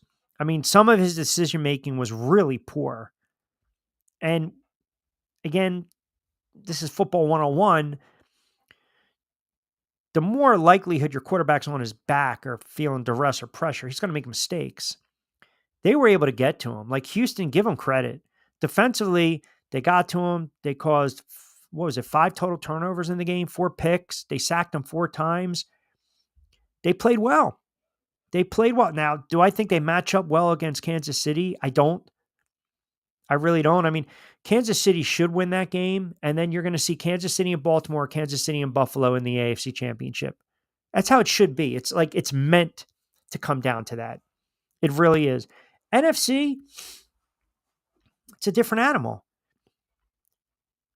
If Minnesota wins tonight, can they go into Philly and beat the Philadelphia Eagles? Can Washington beat Detroit? Can the Rams beat Philly? Like, what's the matchup? If you're an Eagles fan, what do you prefer? What's the easier matchup? There will be no Danny Nichols slander on this show as well. None. None. Darnold is Keenan 2.0. We know how this movie ends. Oh, man. Jeez. My God. It's so negative and negative. Nobody is going to Philly and winning. Says who? Says who? Minnesota? Detroit? Well, first of all, if Philly wins, I got to go to Detroit. Now that's a different animal. Detroit's number 1 seed. Hello. Eagles go on the road to Detroit. And we know Detroit in that defense. We know they give us some plays. You know what bothered me the most about that Tampa Bay game last night? The Bucs have a really good back. Washington has a really bad run defense. And they did not take advantage of it. They didn't. And then you watch that Packers game and you got Jacobs basically running for his life, trying to will Green Bay to a win. I mean, Andrew chimed in on Facebook. Q, I saw you tweeted this out that Jordan Love had some difficulty and he played a poor game. I'll make it pretty easy for you. I'll keep it simple and stupid. He sucks. Yeah, I'm not going to sit there and say Jordan Love's a horrible quarterback. He did not play particularly well yesterday. He really didn't. I mean, Jacobs, what the hell the Raiders thinking letting him go? But Jordan Love did not play well. He missed some throws. And I thought, if anything, he was going to have to make some plays with his legs. I mean, he had 3 picks and he got sacked twice. And he had to throw the ball 33 times in a low-scoring game. And yeah, the Eagles dominated that game, but it didn't. That game felt like it was a 35-10 game, but yet Green Bay hung around. They hung around. That's a 16-3 game, still relatively close. Going into the fourth quarter. And Barkley would have had his buck 65. That's a 16-10 game after Green Bay scored. And then the Eagles got the ball back. They kicked a field goal, and then Green Bay turned the ball down. Eagles had another field goal, 22-10 is a difference, and then you get the pick. It was a sloppy game. And the Eagles fan will admit this. They will admit this right now. Eagles play like that offensively against Minnesota or the Lions. They're not winning the game. They're not. And if you want to say contribute to Russ, Jalen Hurts, that's fine. No one is going to Philly and winning. Yes, I'm talking about next week. Okay, just I had to get some clarity. We need clarity. We need transparency and clarity. The TC, we need it on the show all the time. 5:40. We'll take a quick time out. We'll come back. We'll get into a little more of tonight's game. Got a couple more thoughts on McCarthy out in Dallas and a couple of names I want to drop for you as well. Get in on the conversation. 727-858-6650. We'll take you up to 6 o'clock straight up right here on a Manolo, a Man Up Monday or Man Up Lunes Monday edition of The Drive with Q. Rich Quinones here. My man, Angel Martinez, driving around enjoying a much-deserved day off, and he'll be back in the saddle with me later on this week. Don't forget, we will be back in the saddle tomorrow as well. Yes, video component, I promise you, and I promise you we will start on time. You guys have to have a touch of patience, just a touch. A couple of you guys wanted to know where the eye on TB guy went. I don't know, but we'll find out. Maybe he's in this commercial spot. All right, we'll take you up to 6. Adopt US Kids presents What to Expect When You're Expecting. A teenager. Learning the lingo. Today I'm going to help parents translate teen slang. Now, when a teen says something is on fleek, it's exactly like saying, that's rad. It simply means that something is awesome or cool. Another one is totes. It's exactly like saying, totally, just shorter. As in, I totes love going to the mall with Becca. Another word you might hear is jelly. Jelly is a shorter, better way to say jealous. As in, Chloe, I am like so jelly of your unicorn phone case. You don't have to speak teen to be a perfect parent. Thousands of teens in foster care will think you're, rad, just the same. To learn more, visit adoptuskids.org. A public service announcement brought to you by the U.S. Department of Health and Human Services, Adopt U.S. Kids, and the Ad Council. This is the story of a very special woman. In a matter of seconds, she turned herself into a great mathematician or an entrepreneur. Her knowledge was limitless and still is. She could also make monsters disappear, especially those that lurked in the shadows under the bed. Once, this woman put back together a teenage girl's broken heart, which had been shattered in 1,000 pieces, just by giving her a bear hug. She masqueraded as a regular person at work, but as a superhero at home. Everyone knows her as Gabriella.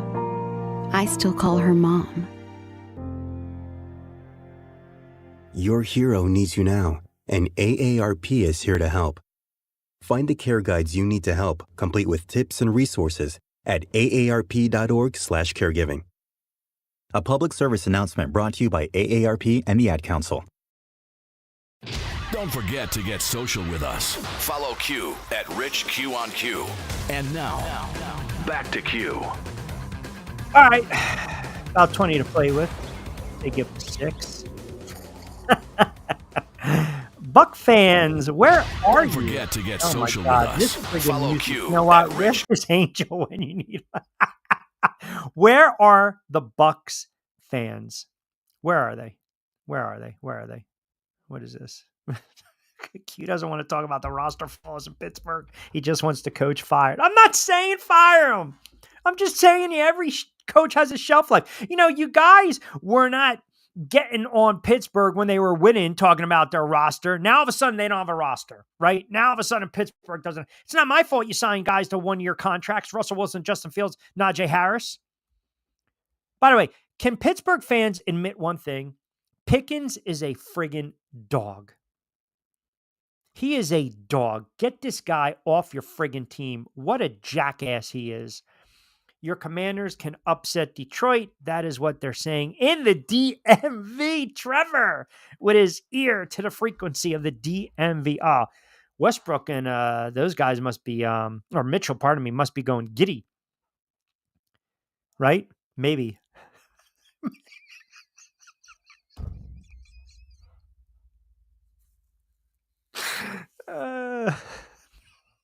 Take Radio Local Lunes.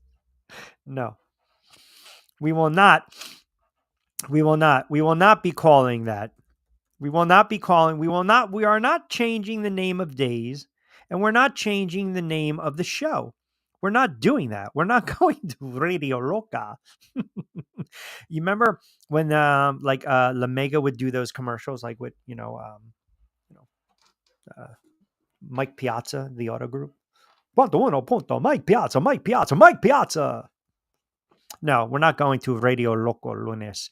My concern for the Eagles is that they didn't convert defensive turnovers into points. Hurts looked confused on some plays, hopefully just rust. Yeah, I think offensively both teams were bad.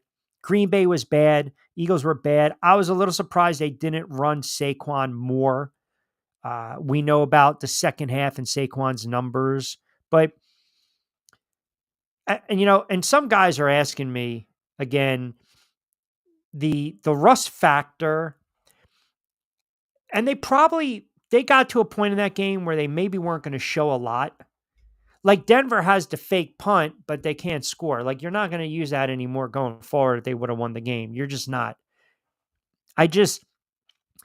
Green Bay did not play well. That game was, listen, you fumble the opening kickoff and you blink, it's 7-0. Then you punt. Green Bay, their first, if you count the opening kickoff, ready? Fumble, punt, interception. And the Eagles could not even blow them out. Then they had to miss field goal. At 10-0, they had to miss field goal after the Eagles punted. Then they got to pick again. That was Green Bay's offense in the first half. I'm sorry, in the first half. Fumble on the opening kickoff, 7-0 Philly. Punt, interception, missed field goal, interception. That was as brutal as a first half as that you'll ever see from a professional football team on the road in a playoff game. But the Eagles never could distance themselves. I mean, they should have went into the locker room 21-0.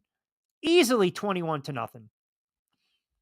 And you thought maybe they were going to run Saquon a lot more than they did, early on in the game. Granted, second half, picked up the touches and the carries, finished with a $119. And Jacobs ran hard, man, but they just couldn't muster any offense. Reed had a couple big catches. He got hurt. The kid Wicks had a couple big catches. They just couldn't rely on anyone else, Green Bay. And when you're down 10-0, 13-0 like that against the Eagles and they can pin their ears back, they weren't going to win that game. I think it was more of rust, but I also think, once they knew that Green Bay wasn't going to really do anything offensively, even offensively, they went a little conservative, the Eagles. They went a little conservative, right? So I think you'll get a better showing by Philadelphia next week. I mean, I think they made the point on the telecast. You hate to see Jalen Hurts with some of these RPOs getting hit like that, but I'm not making excuses for Green Bay. You have injuries. It happens in the NFL. You have to overcome it. But they couldn't punch it in. They just couldn't. And Jordan Love, some of his decision-making was piss poor last night. And then, you guys commented early on in the show. Technique, tackling. Goddard basically stiff-arming this kid 40-something yards down the field. Make the tackle. Clean up the play. They couldn't do any of that. Special teams across the board this year in the playoffs, these kickers get paid to do one job. One job. And that's to what? Kick it through the uprights. Right? It's funny. So the kid Nixon from Green Bay does not want to return kickoffs anymore. That's the kid that fumbled. You saw it last night. Zane Gonzalez in Washington. Kickers get paid to do one thing. Kick it through the uprights. And I'm watching him. And I know people were killing him on social media when he kept playing with his hair. The kid's got OCD. Like, let's back up a little bit. But anyway, it was crazy because I thought as he's doing that, I'm like, is he nervous? Maybe he does. All right, we know he's got OCD, but is it a mental thing right now? And I thought he was going to push it because typically you want it near your hash so you can hook it. And it wasn't even straight through. Like when he swung his leg and it starts to drift, I'm like, oh my God, I can't believe this. And then the doink, and then it goes in, and that was just a crazy ending. Absolutely crazy ending. Obviously not a happy ending if you are a Bucs fan, that's for sure, right? It just, like I said, it just, what am I, all right, what do we got here? Got you guys getting on me. Steelers have had bad secondary for 10 years. Have lived off pass rush. They haven't had a QB in 7 years. Tomlin turns water into wine year after year. Compare him to Spoelstra. Makes guys better. Yeah, I think it's just, Steelers are done, brother. Steelers at the barbecue with my Giants. You have a seat. You can have a seat. What do we want? Baby back ribs? What do we want? Nice steak, little sirloin, little mignon, little flank. What kind of sides can I get you? You're on the same boat with me, brother. Excuses. See, when you guys lose, that's when the excuses come up. But when you're winning 5 in a row, 6 of 7, here we go. Oh, we're legit. Beat the Ravens. We're legit. Look at our defense. Oh, great move by Tomlin to go to Russell Wilson. Only a genius would do. Stop it. Huh.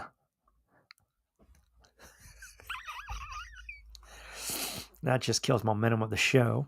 There's no process to get generational talent, Trevor, in Pittsburgh. They need a quarterback, but I also gave you 16 teams that need quarterbacks. All right, what are your predictions tonight? Rams and Vikings. Let me hear. Rams and Vikings. What do you got? Vikings laying 2.5. The total is 47.5. Does Sam Darnold go off tonight? In fact, give me the stats right now for Darnold. What are you guys thinking? Give me the stats. Am I being too outrageous to think slinging Sammy Darnold goes 22? Let's jot it down, shall we? How about Darnold tonight? I'm going to say Darnold goes 26, 34, 263, 2 touchdowns. And we got it in paper, so you guys can hold me to it. 26, 34, 263, 2 touchdowns. Minnesota wins. Uh-oh, hold on. Madman chimes in. We're going to hold on. We're jotting it down. Let me hear what you guys have to say. 17 of 26, 274. Well, that's not bad. 274, 2 touchdowns, 2 picks. Minnesota, well, you guys don't believe Minnesota's going to win. Seems as though the sentiment, no process, just a good GM. All right, that's fine. All right, second man. So Trevor is taking the lazy way out. He's basically, going to piggyback off another commenter's thoughts. Okay, fine. He's not original. Not a problem. 1726, 274. All right. Vince. Well, who just basically wants to piss on Darnold. 14 of 31, $1.87. Man, that bad? Let me see. Hold on. Joe D. Joe D in the same boat. 12 of 26, $1.35 and 2 picks. Horrible. Hold on. Kevin C on Facebook. Here we go. 25 of 33, 288, 3 touchdowns. Not bad. All right. So you guys are not a believer in Sam Darnold. I do like the Vikings tonight. You know who I think's also going to have there you go. You know who I think's going to have a big game tonight? JJ. I think Jefferson's going to go off. You want to talk about force feeding? I think that's going to happen tonight. Tom in Summers Point chimes in. Q, I'm surprised you haven't even complained yet about A.J. Brown in a book. So it is 5:52. Has anyone heard me mention A.J. Brown reading a book? 5:52. I came on the air at 4 o'clock. Have I even brought it up? Couldn't care less. I don't care. Who cares? If Tom didn't even bring it up, I totally skipped my mind. Whatever. Apparently he does that all the time. Apparently now that book's on like Amazon's bestseller list. When you win, pretty much do whatever you want to do. Is there a prop for 2 picks for Darnold I can get on? You can do player props. Yeah. But see, I would not do that if I were you, Trevor, because I gave you 4 player props over the weekend. Thank you very much, but that's fine. You guys, you only point out the messes. I'm going to give you 2 player props. Let me give you a couple player props for tonight.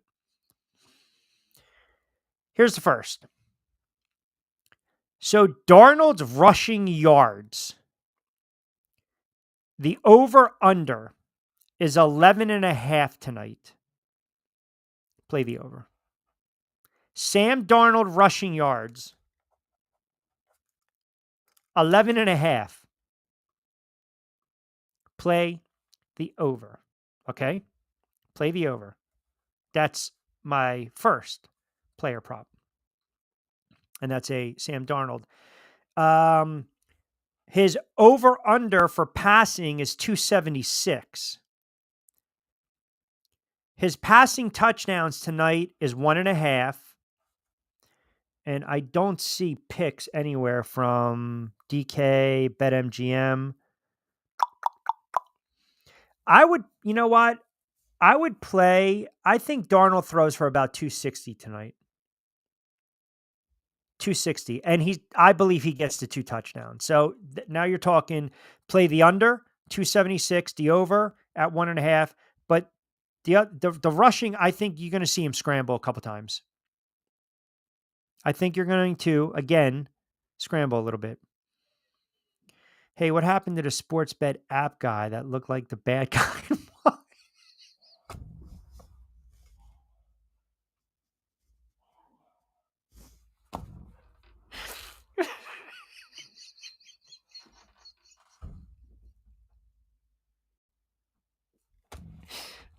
I'm done. I'm done. That's a great movie, by the way. Remember when they what'd they do with the dice?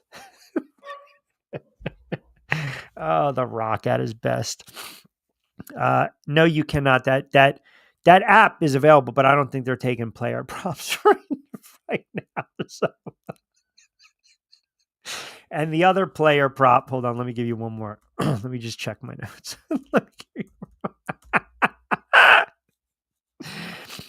Oh man, you guys are too much. What is the tight end from Minnesota?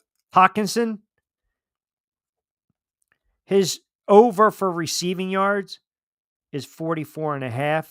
I'm sorry, his total is 44.5. I like the over tonight. So I gave you Darnold over the rushing, Hawkinson over, and then obviously Jefferson, you would think anytime touchdown makes sense, right? I haven't really looked too much on the Rams, but that's a 3 for you. So,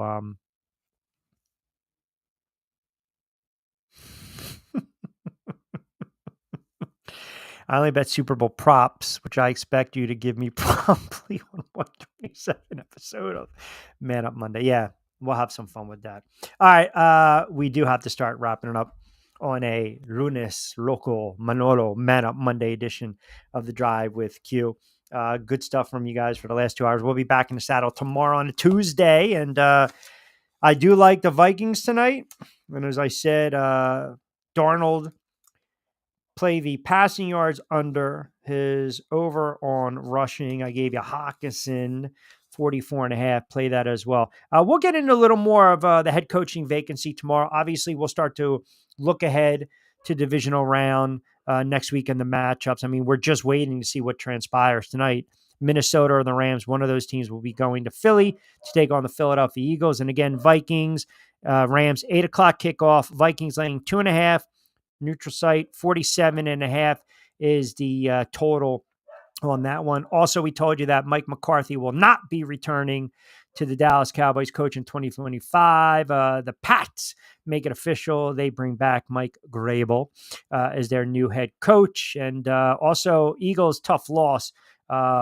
Dean, who's played phenomenal, their linebacker, is going to miss the rest of the playoffs with that bad injury yesterday in the win against Green Bay. All right, keep it locked in. Jay's coming up at 6 o'clock. Keep the comments coming and give them a follow. Check out the show, 727-858-6650. That'll get you involved on a Monday. And also, don't forget to download the app. You guys can tune into the SR1029thegame.com. Lloyd Vance's Insider Football later on tonight at 8 to 9. He'll join me later on in the week. Jonathan Marshall on the NBA. Costco on college football. We'll do that on a Thursday as we take a look at the national championship game, which is set.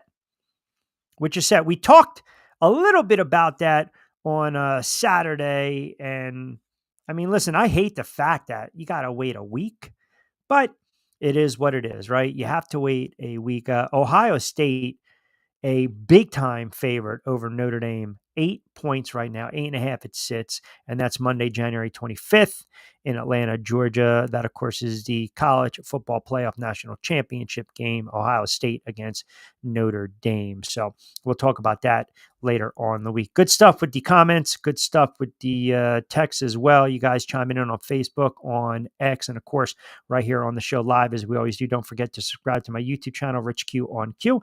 You guys have been phenomenal, keeping us entertained for the last 2 hours. Hope we did that as well. Enjoy Minnesota and the Rams back in the saddle tomorrow from 4 to 6 right here on SR 1029 FM. The Game, Southwest Florida's newest game in town, and we are part of the Coastal Sports Network.